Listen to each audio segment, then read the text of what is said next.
Okay, everyone, if we can find our seats, silence our cell phones. We're about to get started.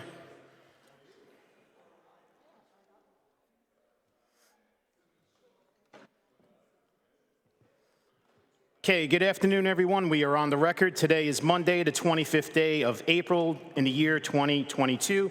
This is a City Council Caucus meeting of the Jersey City Municipal Council. We had a scheduled 4 p.m. start. The clock on my cell phone is showing 4:04 p.m. May I have a roll call for the commencement of this caucus? Councilperson Ridley is not here yet. Councilperson Prinzeri. Councilperson Baggiano will not be in attendance tonight. Councilperson Saleh. Just make sure our mics are on. Councilperson Solomon. Councilperson Gilmore. Councilperson DeGise. Councilperson Rivera.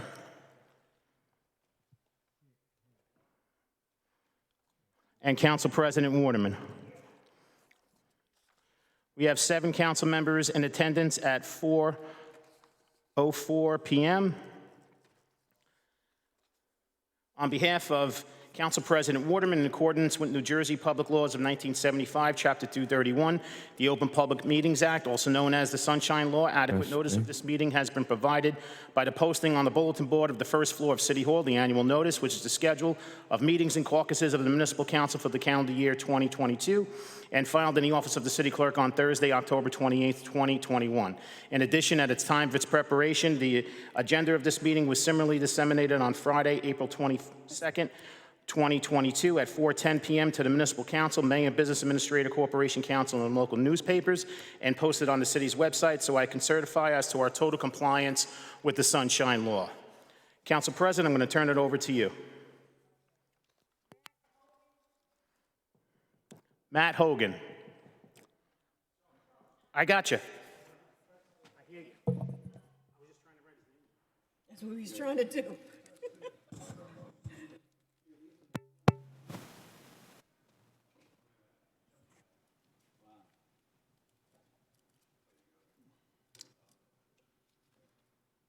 Testing.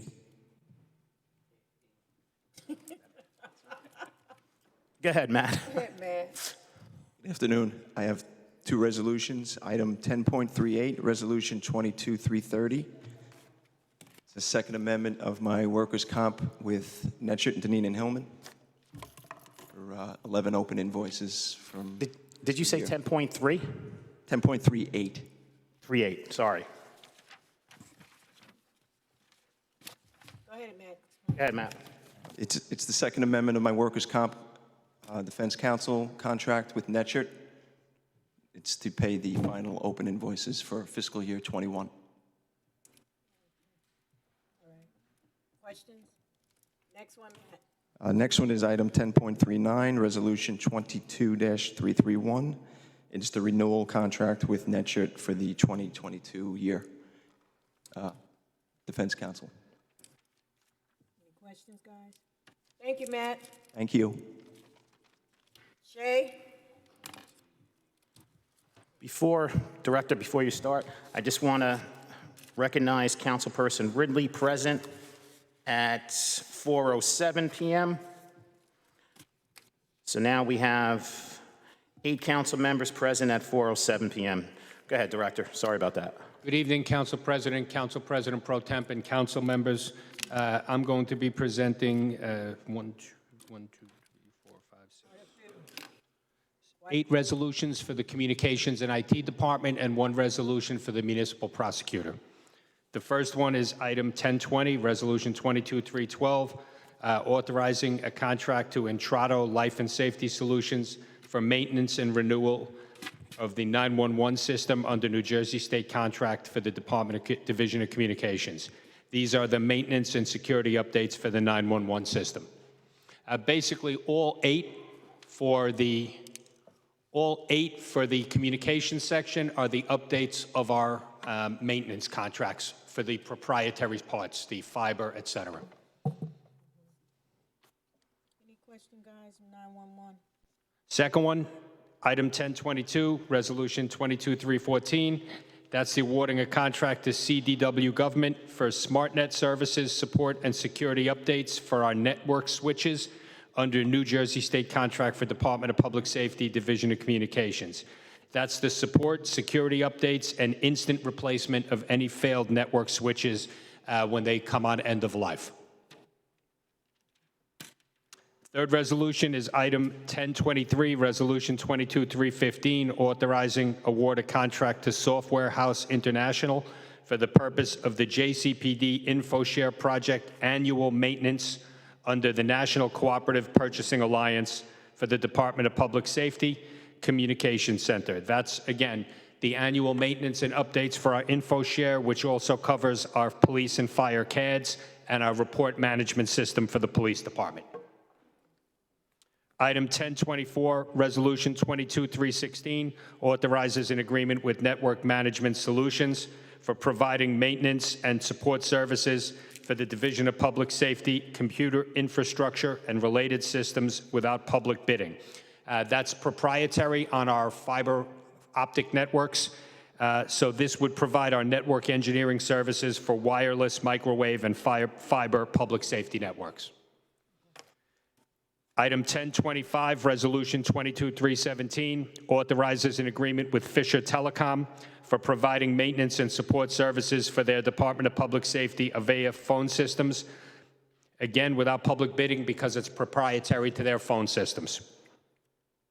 Item 1026, Resolution 22318, authorizes an agreement with GTBM Gold-type business machines for the support and maintenance of our IP MobileNet, our mobile data Alper system for the Department of Public Safety without public bidding. Again, this is the proprietary system that covers all of the fire and police vehicle modems, our Alper systems, our license plate reader systems, and our encrypted data network. So that covers all the information that's transferred by computer to either police cars or fire cars, including all the information during a fire.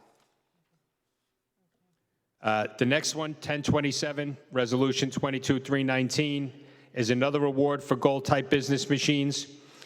This is to provide CGIS certified technicians, fully certified in our public safety software servicing of our 48 locations.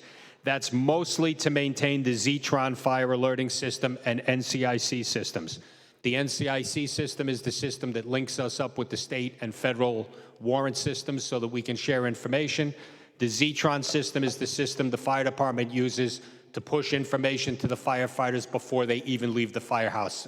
If you see our trucks leaving and still hear the people talking, the loudspeaker talking, that's the Zetron system. Director, with regards to the no public bidding, it's because these individuals already provided the service and they're the only ones that can. And they own the equipment. We're using their equipment. Like Zetron is a proprietary owned system. And we buy it from them, and then we need them to maintain it. These aren't huge contracts. We just need them to maintain it. And only they can work on their system or it voids all our warranties. So what will happen in the instance if one of these entities go out of business, have some type of complications with anything out of the normal, like how will we move forward? Well, if they went out of business, then our contracts with them would be void, and we'd be allowed to use any technicians that could bid on working on these systems. But for as long as they hold the patents to them and they're in business, we can only use their technicians. And is that standard in that industry that all of? It's yeah, it's standard in the communications and tech industry. Yes. When somebody invents something, they get the patent to it for a certain number of years, and they're the only ones who are able to do it. Okay. And our final resolution for communications is a resolution authorizing the award of a contract to Millennium Communication Group for that yearly managed block of hours support contract under state contract for the Department of Public Safety, Division of Communications. This is our repairs and support for the entire CCTV system. Bob is putting here, he just wants me to put you on notice that in the future, he thinks we may have to increase it as we increase our camera system. But for this year at least, they've agreed to do it for the same amount they did it for last year, even though the system is larger. And this gets us our immediate 24/7 response if a camera goes down we can get it up. So if one of you notifies us that there's a camera down, we can get it back up immediately. And that's the 8th one. So those 8 are just continuing contracts that we do every year for Director Baker over in communications. Have we done an audit of the cameras in Jersey City in terms of which ones are down? You know, rather than us telling public safety, like, hey, this camera's down. You know, you saw what happened in New York City when that one subway station didn't have the camera working and, you know, they couldn't identify who was the attacker or they had to find other means. Do we do an audit as, you know, just not industry, as just the standard for public safety in terms of what cameras are working and which ones aren't? Yes, sir. Councilperson, we absolutely do. Every morning when they come in, either John Sabo in my office or Chris Kearns, who's the project manager, does a check through all of the cameras. The main reasons we lose them are accidents, somebody hits our pole and knocks it down, or weather-related that damages one of the cameras. So every morning by 8:30, they've made a report to Millennium, either all the system is up or we need a repair crew at the, at these locations. That's business days, Monday to Friday, business days. So the most one theoretically could be out would be if it happens on the weekend. But even then, our police, now our fail-safe is our police intelligence unit has 24/7 access and can report it 24/7 and get a repair crew out 24/7. Now that's on the system that this council, yourselves have put in. Some of the legacy systems that we inherited, different story because they're not hooked into our system and can't be. So there is where we need people like to let us know, hey, can you check this camera because someone told me there's a tree, there's a tree in front of it or something. We check those as much as we can, but really our goal is to get them pulled out and replaced by the new system. Are we transitioning those legacy systems over to whatever the current system is? And do we have an ETA on that? Or? Yes, but no, our ETA, we work in phases. So the next phase, we're going to be redoing all of Municipal Avenue. That's one of our legacy, that's one of our legacy systems. The problem with some of the legacy systems is they're no longer where we need them. So we may be putting cameras in new locations before we're replacing them in the old locations. It's all based on crime reports and population density. Understood. Thank you. Yes, sir. Last one? And my final one that I have today, ma'am, represents the Municipal Prosecutor's Office. It is a resolution. The item number is 1029. It's Resolution 22-321. It is a resolution approving the nomination of Graham Fleetwood, Esquire, to fill the Assistant Municipal Prosecutor vacancy. That vacancy came open in October when the current Municipal Prosecutor resigned and moved on to other opportunities. Since then, under Municipal Prosecutor Jay Cudnut, they put together a panel. They interviewed multiple candidates, and they feel this gentleman is the most qualified, and they offered him the job, and he is a Jersey City resident. Is there any way we can, well, at least if I can speak with the individual before Wednesday meeting? I'll reach out to him based on, I'm not sure what his schedule is, but I'll reach out to Municipal Prosecutor Hudnuck and have him get in touch with you and schedule that. Thank you. Anyone else?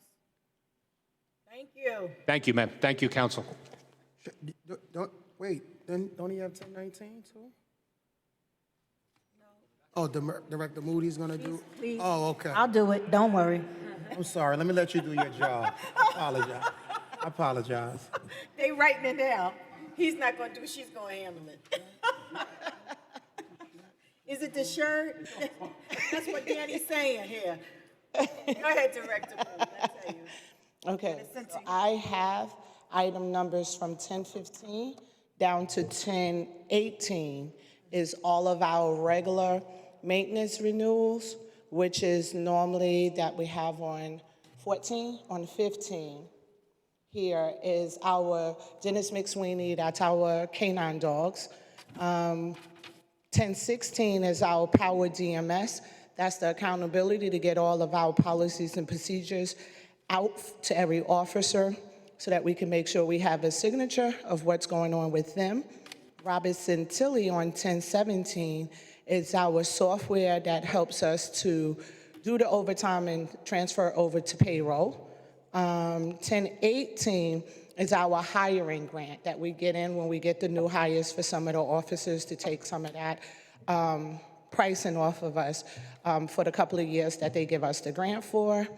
1019 is ours, and that is our blower, that is our uniforms. Now, those are the uniforms for our regular police officers.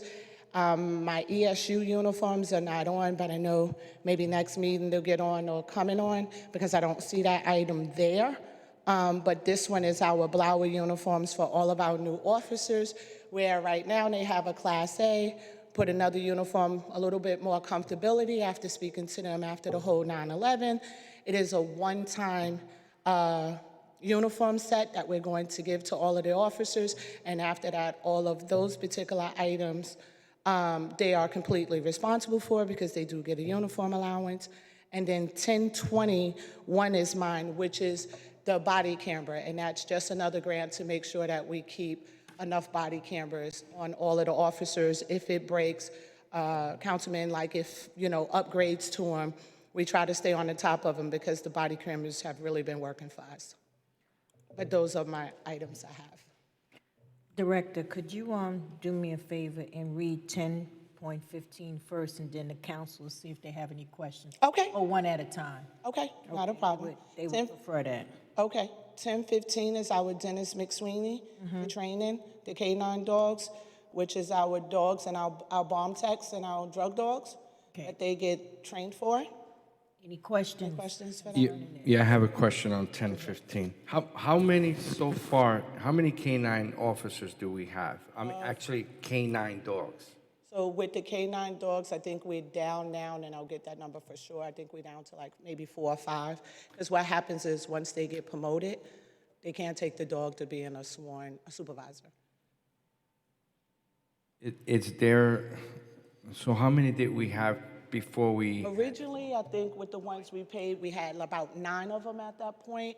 And then, of course, once they retire or any of that, the dog, we can't use the dog at that point until we get a new one. Is there any talk on bringing maybe 9 back? Because the dogs are great for community, outreach and, something that's like positive. Is there any plan on bringing So it's canines been back? of a conversation of it, but we have to definitely work out the kinks. So if you're a PO and you have the dogs, these dogs get attached to the officer that has it. But once they get promoted to be a supervisor, you can't take the dog out because now you are considered to be a supervisor. So you never want to stunt no one's growth and say, don't never take an exam because you're a bomb tech, but it's something that has been talked about. I know we just had to replace one of the dogs. Doesn't mean it can't be a conversation. But as of right now, no one was interested in being, because we definitely make sure we do, is anyone interested in doing K9, any of the units? And no one as of yet, no added people. Okay, any more questions on 10.15? So the dog is trained to work specifically with one officer, and when that officer is wherever they go, promoted, demoted, or whatever, then the dog is no longer. So what happens is this, and we've still been working on that. So if you had the dog, Councilman, and that dog is with you all the time, with your family all the time, how do you pull a dog and tell a dog, we got to take the dog? It's hard because if you had the dog, like I think one of my officers might have had the dog over 15 years. So it trains with that particular dog because like Councilman Rivera said, it's a K9 dog, so the person is responsible for that. They are trained strictly for that. But if you get promoted, how do you say go out there and sniff out the drugs or find the bomb, right? And then you're supposed to be a supervisor, so it was like a dual job, so it was an issue, so we don't allow that. I'm trying to, so the dog can't work without the officer? He's used to that particular dog when you send him down there to train, because you got to be able for that dog to speak, to go look for what it's looking for. You don't go send him to training with like 3 officers at a time. It's one officer, but he trains all. I think we have, I want to say maybe about 5 or 6 dogs left. They all train with him. So can I just jump in for a minute? My question then, why is it written by the city ordinance that if a officer gets promoted, he can't bring his dog with him? So if you have a PO that's a trained PO who has a canine, he becomes a sergeant, he can't utilize his dog? He can, let me say it this way. It was a situation that we have that I really can't speak upon, that you're asking them to do two positions. And if you're telling them to go be a supervisor, and then you turn around and tell them you got the dog at the same responsibility, was a situation that we had. We don't run across it too often. It was just one that we had. And they don't want to do both. When a cop decides he want to be the sergeant, he just want to be the sergeant, and he don't want to be the dog. I can't really make him, because we don't give them something that signs that states when you become a canine officer, you know, you have to do it through every rank. It's not something we make them sign off on, so they can choose not to. So what happens to the dog? Does the dog, does that officer then that became a sergeant now keeps the dog? We retire the dog, depending on, because Director Kears actually purchased some of the dogs that we have, and if it's past the grant life, he can decide to let the dog retire to an officer. So if a PO becomes an officer, a PO is an officer, and he is a canine officer for a year, and then he decides to take a sergeant's test. The dog is probably a year old as well. So he takes the sergeant's test, and he becomes a sergeant next year. The dog is 2 years old. Is that dog going to get retired? Well, to take the sergeant exam is the... Or 3 years? Right, I was going to say it's the So 3 years. is that dog going to be retired at 4 years old? Well, let me say it this way. We don't normally get officers that's only on the job for a year or two that's interested in doing it. It's more like older guys that take the dogs there. How much, More questions concerning the canine? how much are the dogs per dog around about? How much you pay for them doggies? Most of the dogs we purchase are through the Homeland Security grant, and it's for the Rent a Safe Task Force, which is the canines that serve for... Director Kears, can you? Yeah. The dogs are purchased through the Homeland Security grant, so the dogs are approximately $6,500. They're specially bred dogs for this type of operation. The normal expectancy we get on them is 9 years, and that's the state and the federal standard. After 9 years are over, we have the option of either retiring the dog, but if the dog makes the training, which is what this resolution tonight, and the trainer deems that the dog is still available and willing and able to continue in police operations, they approve them. So, as the director said, we've had dogs up to 15 years and you know, without issues. The problem that we've had, and I've been involved with this program since I've been involved with the Homeland Security side, is that many times the transition from trainer-owner to a new trainer-owner is not good. Especially these dogs are in a family environment. For instance, if you have an officer who lives alone or maybe married, doesn't have children, all of a sudden that dog now transitions from two people into potentially having children. There's liability on the part of the city as long as we keep them in service. So for the most part, to answer Councilman Rivera's question, most of the dogs that we've had for officers who either transition to a different rank or retire are dogs that, with the approval of the state, because we have to get their approval, they allow them to take the dog. Because really, at the end of I own a German Shepherd myself, which is most of the dogs we have. They're very, very hard to retrain. As I say, coming from a non-children environment into a children environment especially. I mean, I understand the environments, but I'm just looking at, from a financial perspective, if the dogs cost $65 and then you do training. Councilman, when we get a new dog, for instance, if Director Moody says we want to hire two new canine officers, what we'll do out of the Homeland Security grant, it's a complete package. It's the dog, the training, the vehicle, the equipment to house the dog at home, everything but the veterinarian feeding fees. That's covered by the city. But when we do that, they also become part of the state Rent a Safe Task Force, which is made up of police departments and the New Jersey State Police throughout the entire state. And what it is, it's maximum of assets to put them in areas. For instance, if we have a high-profile event, which we do every so many years, if July 4th, say, for instance, where you'll have 115, 120,000 people, we put out a request to the State Render Task Force, and any person or agency that accepts funding from the state has to send those dogs and the trainers. So it's basically, if we need them, we get them. If somebody else needs them, they get them. But for our purposes, it's entirely covered under the grant. So anytime that we put a new dog and handler into the system, it's covered, the initial expenses are all covered through the Homeland Security grant. Grant covered. 16, go ahead. 10.16. Power DMS, that's our Power DMS. That's any policies and procedures that's put out to any of the officers. It automatically have to go on and sign for accountability. So God forbid they'll say, oh, I didn't know that was the rule or the policy. We can go in there and show that you signed off for it, and the accountability of how we have to deal with the situation on a discipline level. That is a renewal contract. We've been working with DMS for maybe about 3-4 years, and it helps with the accountability. It truly helps when we're trying to get something out there. Any questions? 10.17. Robinson. Power DMS an annual contract that you Yes, sign with it's them? our regular yearly contract, our regular maintenance that we do for that particular one, yes. Okay. And then Robinson Tilly is the same thing. I think I've been with the city maybe 18 years. It's been around that long. Robinson Tilly is the system that helps with the payroll, along with the courts, that when they input the hours, we then input all of them from my office, and then we transfer it over to the payroll system so that officers can be paid for their overtime. Is that a system, it sounds like a different system than the one HR uses? Is that correct, or?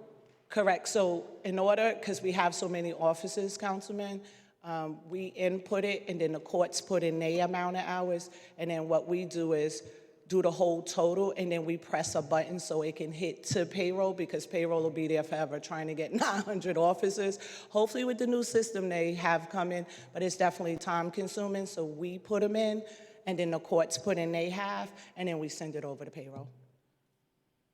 Do you think there's opportunity to sort of merge the two systems in the future, or one system to unite them all? So I know they're working on a new system now, so I do a lot of time spending with Jimmy Carroll and them, just to see what other stuff we can eliminate, right? We can't just jump in with doing it, but I think one system will definitely work itself out, but I know they're trying to get there, but they switched 2 other systems and still left me with the Robinson Tilly, because it is a lot. It's a lot for one person to try to do it manually, and my person, when they put it in, it takes them about 3 or 4 days, and then the courts for the amount of time that they're in there to put it in for the 2-week pay period. So right now, I definitely bring that up because I want to merge as much as possible, but right now we still have it to help with payroll. Thank you. 10.18. Okay, that's our hiring grant we done had for years, and that helps us when we get new cops. That's in, and they give us money in for them, so that grant helped take off some of the expense for the first couple of years that they come in. But that's a grant that Elise Gibbs have, is her Edward Byrne grant. Any questions? It's a grant. 10.19. 10.19 is our, as I spoke a little bit about, is our blower. That's the new uniforms for our regular police officers. Again, our ESU uniforms. I didn't see on here, but that is the uniforms that I spoke with everyone in reference to, making it a little bit better and comfortable for them since the whole COVID, and after speaking to all of the police officers with comfortability, so they'll go back to the Class A to be able to use for ceremony, promotions, and that, and the other one will be more so for everyday use for them. Director, why we don't just order directly from the manufacturer? Is this would Tomahawk be a third party in this, or? It's a co-op. So with Tomahawk and them being a co-op to them, they have it where, as you guys know how co-ops and the work is a set price that they have, bids that to get around, not to get around bid specs, but it's to help to give you the better price. Who's going to give you the better price for the more product that you get in. But Blower is, again, one time. And after this, every officer is responsible for their own uniforms. And how many uniforms are we purchasing? So we were buying for the whole department, I think it was like 900 that we were going to do. And again, so we have a class that's getting ready to come out, I want to say June. You know, if you guys approve for this particular one, they will purchase that from jump. Like instead of buying an old uniform, they would buy this one there. So it's just for the officers since we started doing it, which is the 9 we currently have, not the academy. Now, what's the price differential from the old uniforms that the officers had to purchase versus the new ones? Well, if it's definitely a couple of $100 savings, but again, because we're buying a bulk of them, so versus if I just went to the store to buy 1 or 2 uniforms, it would be, of course, a little bit different. But because we did it in a bulk, it's probably like $200 or $300 cheaper. No, I mean, A set? if I'm an officer, the new uniforms will cost me what price, and then the old uniforms will have cost me what price? Right. What's the difference if individuals are purchasing them outside of bulk? Okay, so if I went and just brought this particular uniform, it would probably cost me about, if I'm doing just the pants and the shirt, because you got to remember I'm doing 7 pieces on this one, but if it's just the pants and the shirt, it could probably easily cost you maybe about $200-300 versus, right, in the, if you regular went and brought it yourself, that's for 1 uniform. In the bulk, that price came out different for us because we did multiple pieces with it. No, I think you're missing. What he's asking is that I'm a police officer. Yes. I gotta buy this uniform myself. How much do I gotta pay? It can cost you anywhere from $200 to $300. Now, how much would it have cost them the old uniforms? What's the difference in the Right. price? Well, the difference in the price, again, can go anywhere from about $100 to $200 because one is more of a dress uniform opposed to this is an everyday uniform. So prices are definitely different there, but it can be anywhere from $100 and some odd dollars, and I'll get you that number to be perfectly honest, so I'm not guessing it because you're talking about a bulk versus I just went to the regular store. He got to make his overhead there. So I don't want to be that person when it's saying it's a ridiculous price, but I know we just had guys go up there to get uniforms from some of the stores, and they're saying that they paid about $200 or $300 for just the pants, the shirt, and the embroidery that's on there, versus that wouldn't be my price because we did this in a whole bulk for 7 pieces. I'm just concerned because I don't want officers to say, well, you know, we switched vendors and now uniforms used to cost, for them to get a complete uniform, let's say it costed $300, and now we switch vendors. And it goes Cheaper, definitely way cheaper. That's what I was. But you had asked for a dollar amount, and that's why I don't want to ever tell something, and it could be one price, because all of these uniform stores are different. That's why I said anywhere from $100 to this particular amount. But it is definitely cheaper for this particular uniform. Okay. But let's just be clear. What the officers are getting now is a Class B uniform, which is technically, you know, it doesn't have, it has a totally different dress. It's a more comfortable uniform where they don't have to wear it with the 5-point hat. It's more of like a cap wear. But my question to you is, so I want you to explain to the council the process of purchasing, because I know that there is a process of purchasing, but I understand that the cops were fitted prior to that process. So in that particular process, the vendor did size all of our guys for the uniforms, but we do not have those uniforms, but they were a co-op that we said to them, this is what we're trying to get done. We was told that was fine to be able to do it. The process for it is you can send it out to bid, and you can get it so that you can see who is the cheaper bidder with getting that done. With the whole December 10th, the COVID-19 and all of that hitting, and we had all of the guys with, oh, we're catching COVID from this, and it's from that, and the uniforms are not doable. We did have the guys to go and get size for it, but we do not have any of those uniforms because we can't do it until we get those approved. Go ahead. Someone else? Go ahead, James. You go first. So, Director, If you're all right. when you answered Councilman Gilmore and said, you know, the reason to go through a co-op is to get a lower price. So can you say definitively that the price we're being quoted here is lower than what we would see on the rack in a, you know, police uniform definitely. store? Oh, definitely. When you do the co-ops, the purpose of that is who's going to give you the lowest bid on them and who's going to Right. give you the lowest price for it. So that's where we go with the co-op's supposed to automatically be your lowest bidder of them already shopping around for it. Got it, okay. And just again, what Councilman Gilmore said, he said that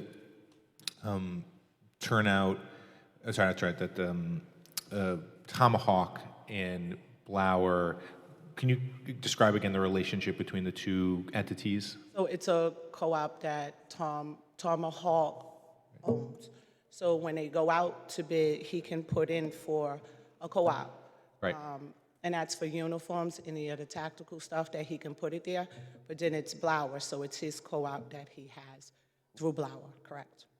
So Tomahawk has the Bergen County Co-op relationship, Correct. and then they have a separate contract with Blower.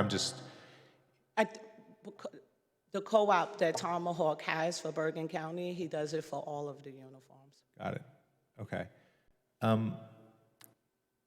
I met with you and you articulated very clearly why the uniforms make sense, and it seemed like it was a very compelling case for why would want to have these additional uniforms in the system. But the officers have been fitted, but the uniforms have not been purchased. Is that right? Right, but we don't have them as of yet. We don't have what? Sorry. We do not have them as of yet. Right. They have been fitted, they are not paid for, so Right. we can't receive them. Got it. So if the council wanted to, right, we wanted to actually take this to bid and not use the co-op, obviously that would delay the process, but we could determine if we were getting a better price by doing so. You can. Okay. Can't really tell you guys. Sure. that part. Okay. That's all my questions. Thanks. Okay, next. I think that's all of mine. Oh, okay, all right, go ahead. Okay. He was Oh, looking, you got yeah. one more? Go ahead. He's got one more. This might be the same question, but I did have one more. I apologize. So the resolution mentions a type of uniform. I just want to be clear to make sure that we're all right. So it says a CBRN protective ensemble. Is that accurate? Is that the type of uniform that we're purchasing? Yes. Okay. Just because we did get, it's a chemical, biological, radiological, nuclear, like, that's Right. what it stands for. And then I got a picture of what a CBRN looks like. I don't know if that's, Go ahead. is that what we're actually purchasing? Or is it It's more uniforms? so that if any kind of chemicals or something reacts to it, like the officers, you're protecting them from that. And you gotta know from a lot of different things that the officers between people houses, different stuff that they interact with, it's just a better protection to the uniform for it. So it's more of a protection of the material type that they use with it. So this is inside the uniform that you're talking about, and it's not actually a separate suit that they would wear in event of? No, it's the uniform that I showed you guys. It's that particular uniform. It is nothing else that's attached. That's one uniform. That's all it is. Okay. And you're saying that this would be cheaper than if we put it out to bid and saw who's like the, Well, the co-op was supposed to, any co-op should come back to you being cheaper than what they would if you put it out to bid. It definitely supposed to come back that way. But the pricing that we got, you got to remember, Councilman, we did it as a whole number. So you did 900 versus if you sent it out to bid, I guess you would put it out to the 9, but I can't really, again, tell you which way. Let me just ask one. Should be cheaper. Okay, we gotta wrap it up. Last Go ahead. one, last one. So listen, quick. So Meet with her after, sir. Meet with her after. Because I'm still trying to think about this. So we approve this. If we don't approve this on Wednesday, or let's strike that. So if we don't approve this on Wednesday, do you think that we'll get sued for that? I couldn't tell you that, Councilman.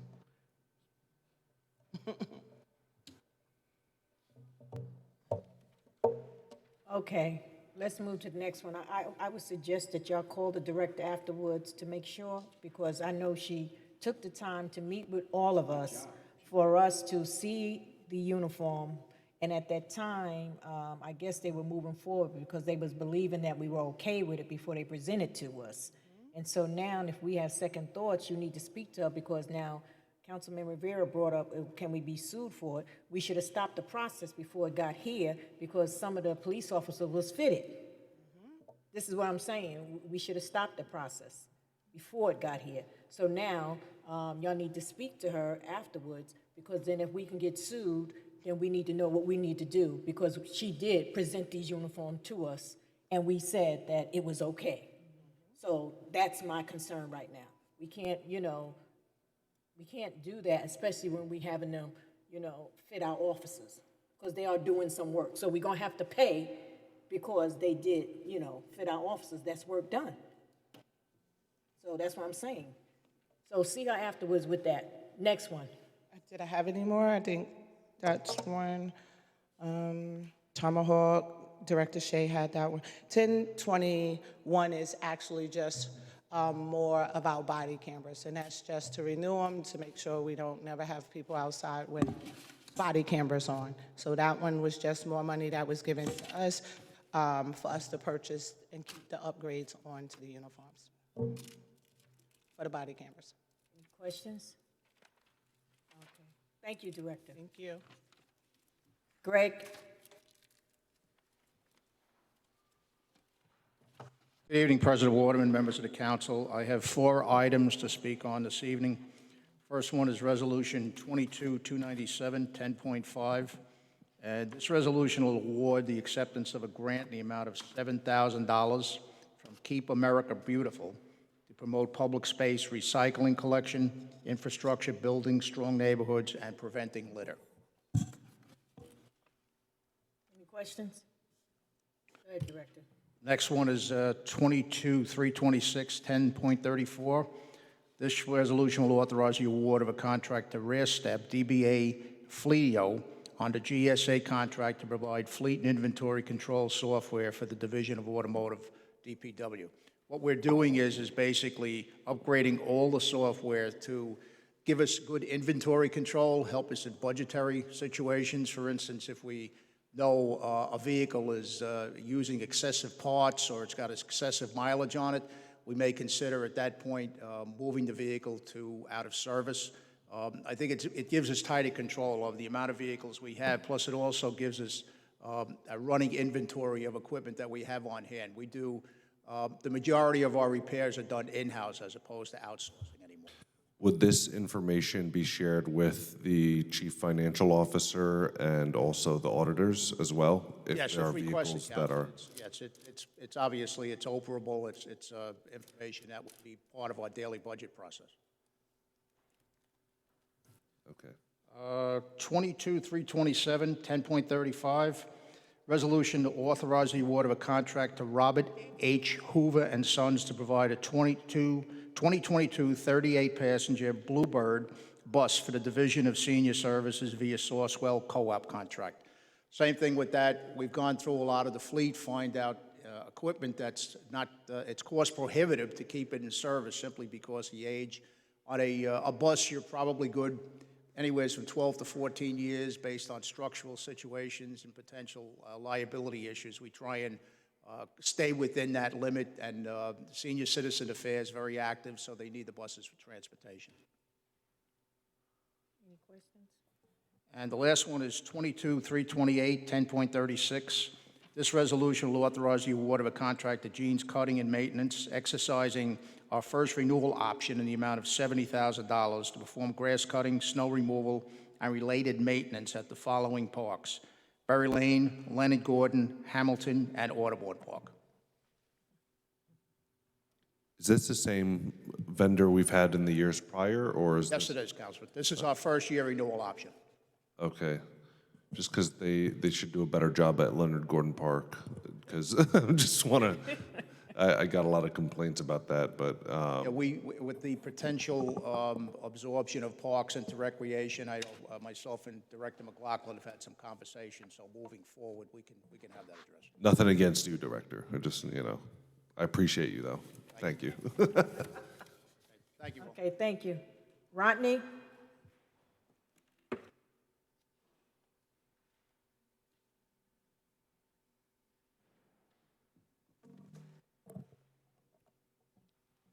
Good afternoon, City Council President and City Council members. And before you, I have two resolutions, agenda number 10.10 and 10.11. Agenda item number 10.10, Resolution 22302, is a resolution authorizing the execution of a mortgage subordination agreement affecting a property known as 160 Lafayette Street. This project consists of 330 rental units, of which 230 units are affordable for households at or below 65% AMI. The city previously provided $1.3 million in home funds and $1 million in trust funds. On September 23, 2020, City Council approved $582,828 in additional home funds for the developer to complete the construction of the project. As a requirement of the senior lender, Citibank, the developer is requesting that the city approve the permanent financing of $26.3 million and that the city will subordinate its mortgage for the additional funds to the new permanent loan. Questions?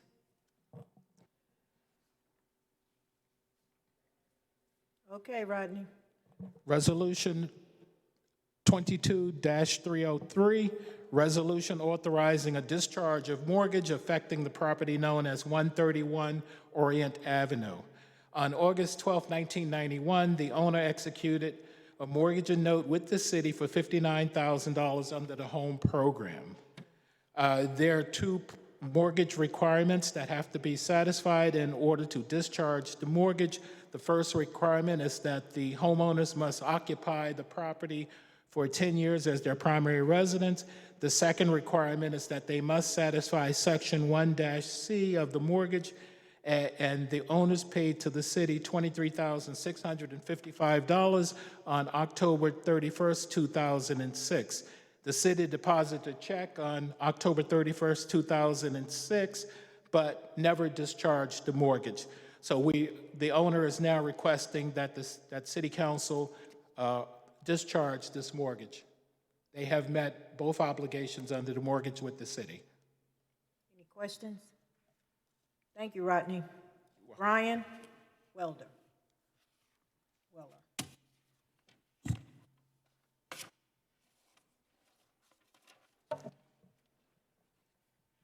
Good afternoon, Council. Good afternoon. I only have one item on the agenda. It's a resolution authorizing award of contract. It's number 10.37, Resolution 22-329. What this is it's to stabilize and repoint a portion of City Hall building so that we can continue with the interior renovations to the bathroom at the southeast corner of the building. We did solicit 3 quotes. Paragon is luckily the lowest. Well, I don't know what else to say. Are these steps going to collapse after a while, like another year or two? Like what's gonna, are they of quality? No, the steps are not going anywhere, and this is on the side of the building, actually. Okay. I just get concerned sometimes, that's all. Thank you, Brian. No problem. Thank you. Have a good afternoon. Kyle?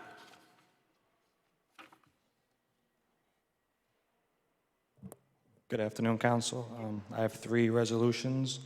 The first item is 10.1, resolution authorizing emergency temporary appropriation. This is additional funding for some temporary budget accounts for health insurance, pension contributions, and funding for some grants previously accepted by the Council. Any questions? Brian, would you mind closing the door? Maybe you didn't hear me. Thank you, Jojo.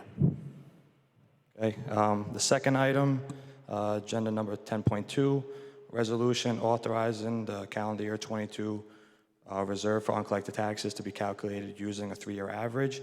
Right now, there's no figures tied to this. This is just authorizing us to use the 3-year average when we bring the budget for introduction to the council. What I could tell you is last year we collected 99.25% of 100% of our taxes. So if 2021 collection is lower than that, we'll have the option to use the 3-year average, and that's an appropriation in the budget every year. All right. And the third item is similar. It's a resolution authorizing the standards for anticipating COVID-19 affected revenues in the calendar year 2022 budget. This will apply to our local revenues, such as like municipal court fines, hotel tax, parking tax, parking meters, and it doesn't apply to any state aid, grants, pilots, or any other special revenue items that have agreements. That's all. All right, thank you. Bernadette?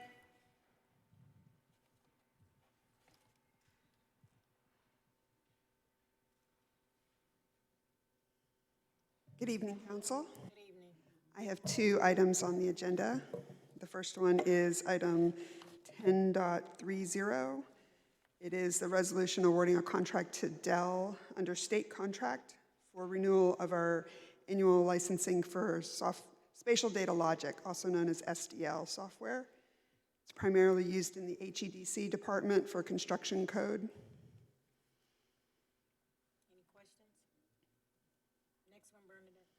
The next one is the next item, 10.31. It is a resolution for awarding a contract to Cellco Partnership, doing business as Verizon Wireless. This is also under state contract, and it is for the city cellular phone service. Any questions? Thank you, Bernadette. Okay, thank you. Matt?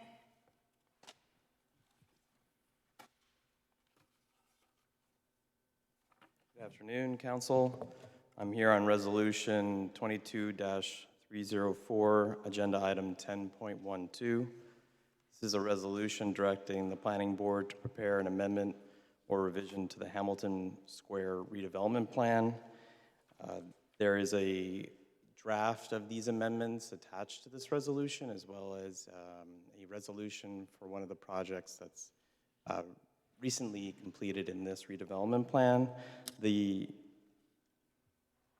amendments under consideration are in yellow highlight. It refers to clarifying language stating that automated parking is permitted, or automated parking systems are permitted. It also addresses the list of permitted uses in the different districts of the redevelopment plan, expanding them to allow for medical offices, veterinary services, and in the case of one of the districts, expanding into commercial uses across many different other aspects like retail and commercial services. That's about it. Question, guys? Thank you. Jennifer?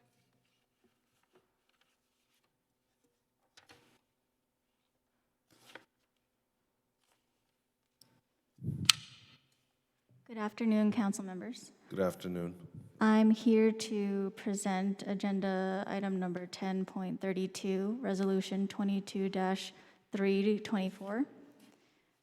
This resolution would authorize the amendment to the existing professional services contract with Stantec Consulting Services, which would continue to provide engineering design assistance, including the preparation of roadway striping plans and traffic studies. Specifically, Stantec would continue to prepare the striping plans for the protected bike lane projects and other roadway redesign projects, warrant analyses, and various traffic studies to assess traffic circulation and congestion.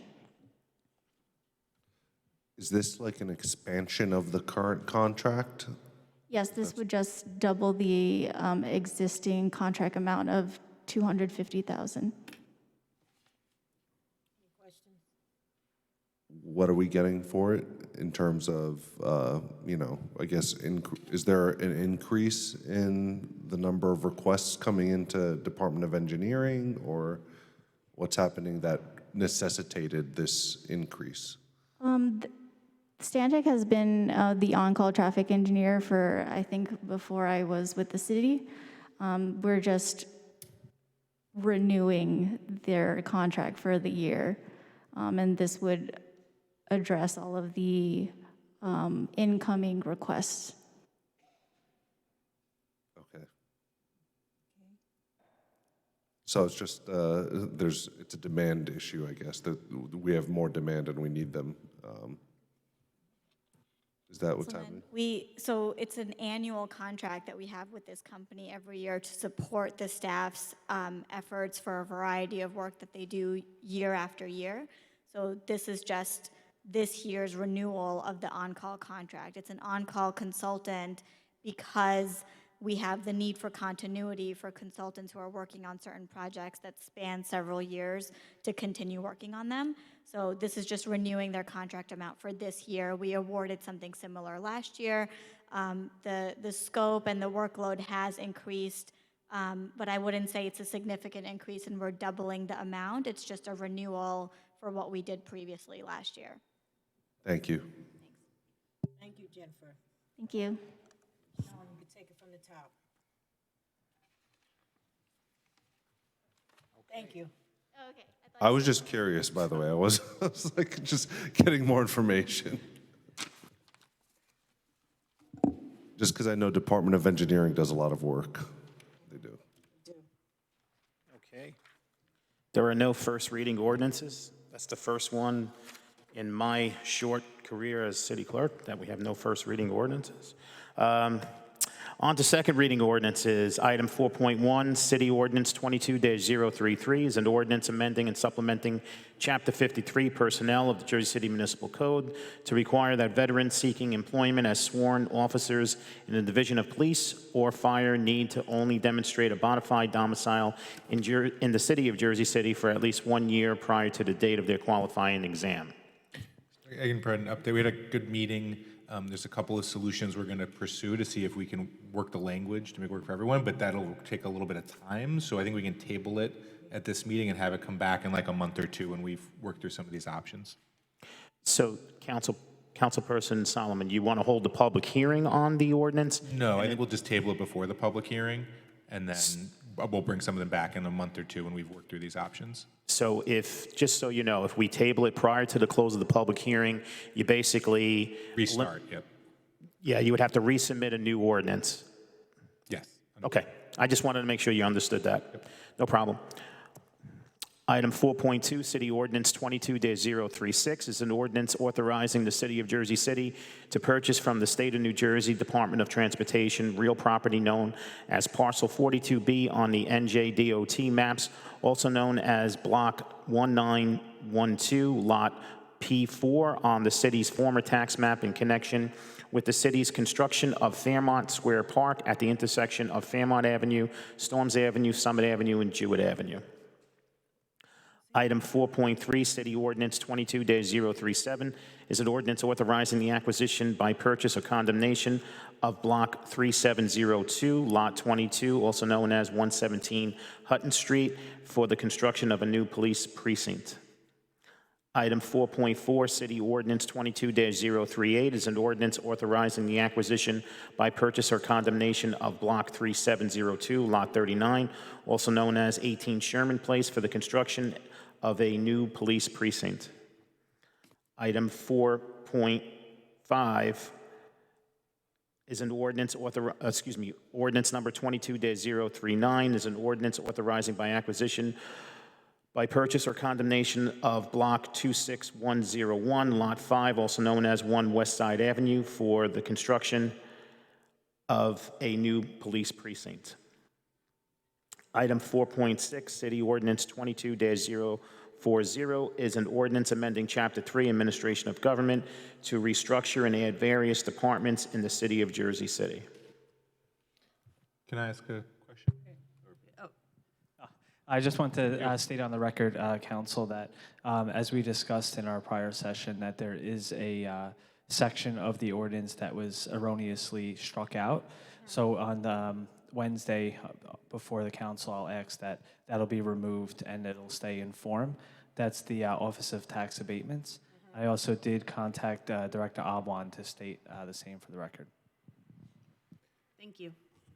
Go ahead, Jay. Sure, yeah, I wanted to ask the administration, a concern that's been brought to my attention is currently with Parks and Forestry and DPW, that they have an ability to assist DPW in a variety of activities, snow removal, snow shoveling, other things like that. And I'm just wondering, by moving a certain part of manpower over to the rec department, how is that going to impact their ability to assist with DPW in the event of, you know, any type of need? Yep, Councilman, so they'll be keeping their civil service titles.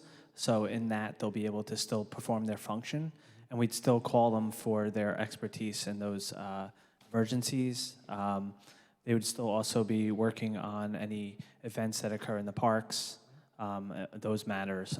Forestry wouldn't really necessarily be affected at all. It'd really just be the park side of things. Right. And some of those guys have CDL licenses. They'd still be used during emergencies. Wait, there's no, I just want to be clear, there's going to be no change in our ability to have that same manpower access. That's correct. They'll have their same civil service title and their same union. Will that be true for when we hire new people into those positions correct. over time? Yep. Okay. And then the other thing I just wanted to bring up, you know, I've been very vocal about concerns with the quality of service, particularly in forestry and as it relates to residents, but you had parks too with flooded fields and things like that. And an argument that was presented, and I just want to present it to you, is saying, look, the issue is fundamentally manpower and not management. And so if you're splitting these departments, what you're going to end up with is the same service concern issues, just in two different departments instead of one, versus if you have more direct management. So I just want to outline from the administration perspective how you feel this is going to improve the quality of service. I think this defines pure scope and directive. I think that the forestry will be solely maintaining the tree canopy and the tree infrastructure in the city, and that's why we discussed the foresters being an important part of that. And we've discussed this in great length with some of the parks advocacy groups, and they've seen a similar path, that they agree that they could be split in this way. And for the park side of things, you know, recreation literally utilizes those parks. So it's important that, you know, the end user and the maintenance crew is essential to that. You know, I think that everybody will still remain in their civil service titles, so they'll have like functions. We can't really have them working outside of their purview. So, and to that point, you see tonight we had the resolution for the 4 parks that are outsourced for similar uses. So we've been using that as the benchmark as to what, with the exception of Councilman Youssef's complaints about his park, but we've been using that as a benchmark, and we're going to use it as a basically bullet point to make sure that you know, everything is covered soup to nuts, and it just makes it a little cleaner versus people in parks and members in parks and forestry being assigned daily. You know, they're working on trees today, they're working in the parks tomorrow. This will give a better, clear point of what the responsibilities lie. And particularly on forestry, you know, let's say this passes on Wednesday, we have a year to implement. Like, what is your definition of success? How are we going to know that this has resulted in better services in the forestry department? I think it's just from the perspective of end product, right? I think that there's been a lot of frustration with management of the tree inventory, tree planting, you know, and we've had recycled foresters year in and year out. So we're looking to create more consistency there, and separating parks and forestry will give that forester in charge a better understanding of what their responsibility is for, and then they'll build a policy and a program around that. I think that, you know, parks and forestry together kind of created a gray area of what success would look like. So, you know, looking at forestry, we solely look at the tree canopy and look at, you know, how many trees we've been planting, how many have been maintained, you know, what the health of the tree canopy is, and then the parks part of it would be totally separate and looking at our fields and recreation facilities. And do we think that forestry is going to have the, if it's its own division, is it going to have the resources, you know, to be able to deliver those services? I think so, Councilman. I think with the amount of individuals that are present, and then we're looking to expand a bit. And also in the capital plan, you know, we do have some room there for equipment, if they need new chippers or, you know, all that type of stuff. Okay, great, thanks. I have a few questions. With the new reorg, how many high-level employees will be hired? Will there be any new high-level employees hired in the reorg? So for the reorg, we're looking at solely either transfers or individuals that are being promoted. During the budget process, you will see they'll probably be requesting a few new employees. That's just citywide. That's just how that occurs. But that would be part of the budget process.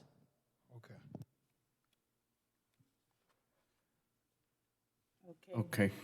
So with respect to the parks, right, because I know that the plan is to get them separate, and Councilman Solomon, you know, brought up a good question, you know, are they going to have enough resources? From the park side, which is where I'm very concerned about, especially ball fields, basketball fields, later on in September, the football fields. But right now, the parks division with recreation, there's not that much equipment there. So I just want to make sure that, you know, we're going to have a very safe number of maybe about 8,000 to 10,000 kids playing baseball and softball. They started already. Are we going to have manpower and equipment and clay for these people to be, you know, successful in their season? I got the bad one. Yes, Councilman, everything is status quo, you know, as it was previous year to set up to this point, and we're looking forward with the reorg. So what we're looking to do is bring it under recreation, and, you know, we could reassess our inventory of equipment. We do, as I mentioned before, we do have some wiggle room in the capital funds to resod or fix those, and maybe sometimes that results in an outside contract instead of in-house. We take a look at that on all of our services to see what's more cost-effective and what the actual delivery is. Yeah. Okay, Sean? Okay. Item 4.7, City Ordinance 22-041 is an ordinance amending Chapter 84 of the Jersey City Code to regulate the sale of adult-use cannabinoids, to amend Chapter 316 of the Jersey City Code to provide the registration for smoke shops. Okay. Public hearing, we'll have a couple of speakers.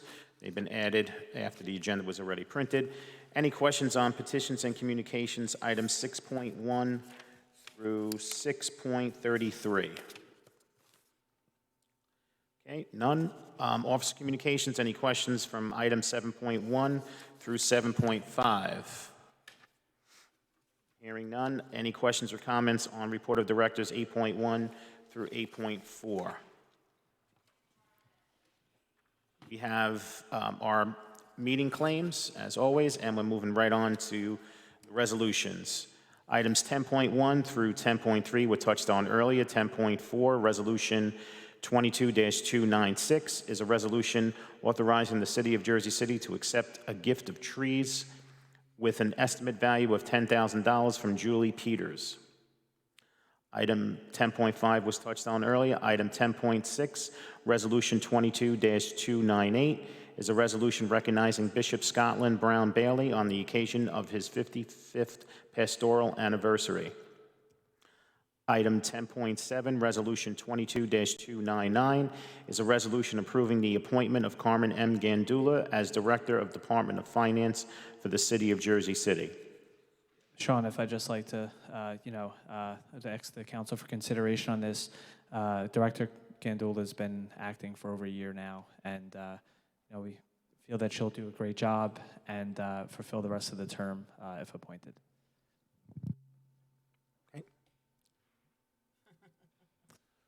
I don't know. I'm just kidding. She's right there. Resume attached?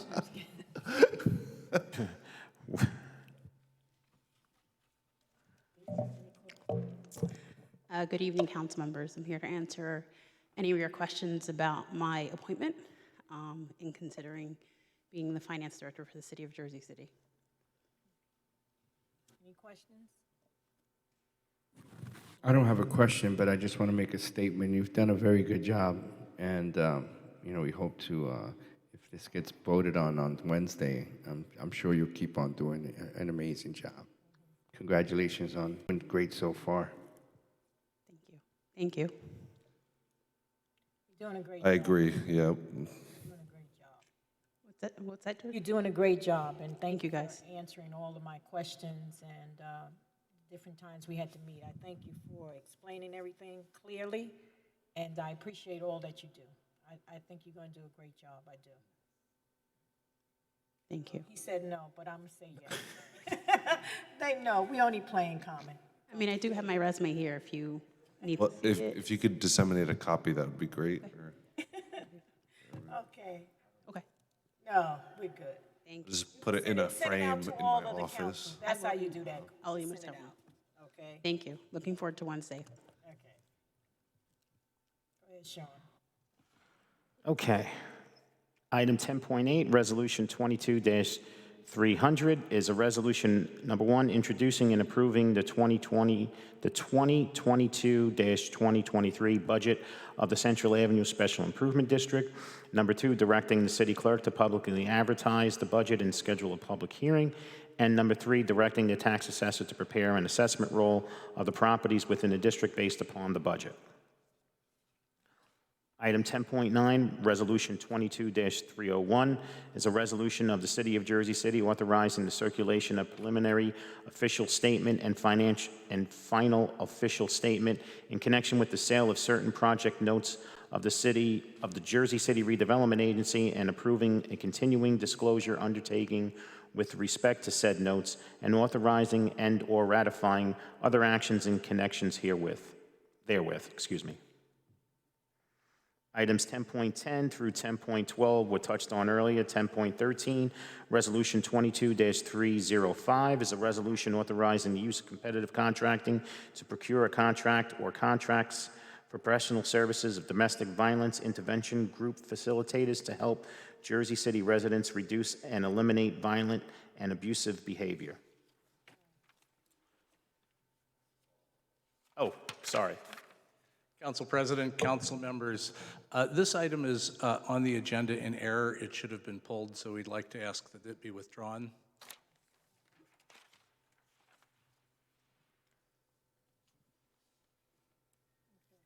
So we're looking to withdraw this, yeah?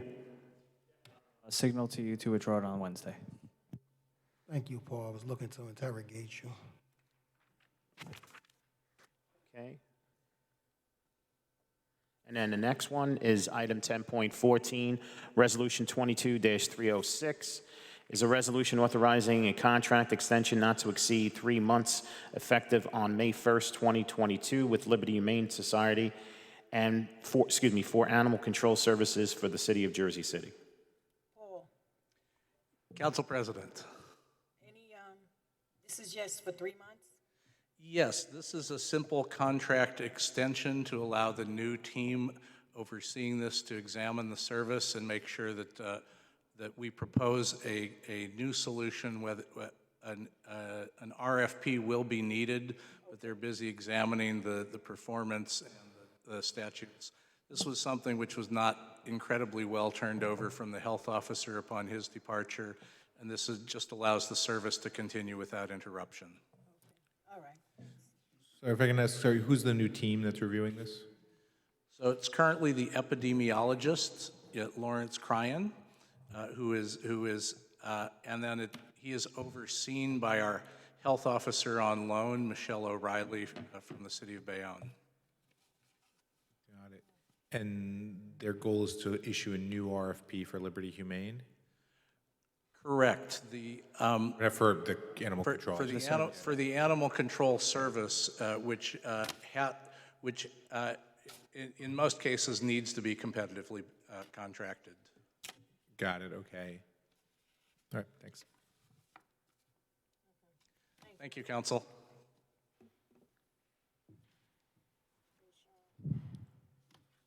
Okay, items 10.15 through 10.23 were touched on earlier. Items 10.24 through 10.32 were touched on earlier. Item 10.33, Resolution 22-325, is a resolution authorizing the purchasing agent to sell various motor vehicles at public auction. Sean, if you don't mind, if we could just go back to 1032. Our Assistant BA just had an additional comment. Sure. Sorry, thanks, Council. And thank you, Councilman Solomon, for bringing that up. So the resolution for amending that contract for traffic engineering for Stantec Consulting Services is adding $250,000, and in the therefore clauses, it says contract amount not to exceed a total of $500,000. And the reason it says that is because in May of 2021, a contract amount was awarded for $250,000. We are now at the end of April 2022, so the full $250,000 from last year has not been expended, but it's getting close to zero. So we are now, before it gets to zero, re-upping that for another $250,000. That's why the amount listed in the therefore says 500. So not to be alarmed, it is still just a $250,000 increase. So just wanted to clarify that. Okay, thank you. Items 10.34 and 35 were touched on earlier. Items 10.36 through 10.39 were touched on earlier. And item 10.40, Resolution 22-332, is a resolution authorizing the settlement of action entitled Kimberly Prince as administrative of the estate of Jeremiah Grant, deceased, versus the City of Jersey City. Docket number HUD L1250-19. I delivered a confidential memo to the council president earlier today. If there are any questions about this matter, I'm happy to address them offline. No, I'm just happy this is resolved. So family could get some closure. I remember this incident like it was yesterday. So. And if I read the emails correctly, I believe we're looking to add a resolution to this agenda as a late item. When I discuss with Councilman Ridley, I'll let you know. Okay. Okay. All right. With that being said, there's no other items or Motion to adjourn. nothing else further. So I have a motion to adjourn at 5:21 p.m. by Councilperson Rivera. May I have a second? Second. Second by Councilperson Prince Airy. On a motion to adjourn at 5:21 p.m., Councilperson Ridley. Councilperson Prince Airy. Aye. Councilperson Saleh. Aye. Councilperson Solomon. Councilperson Gilmore. Aye. Councilperson DeGise. Councilperson Rivera. And Council President Waterman. Aye. Motion carries 8-0 with Councilperson Baggiano absent to adjourn at 5:21 p.m. Thank you so much, everyone. And remember, teamwork makes the dream work. Have a great night.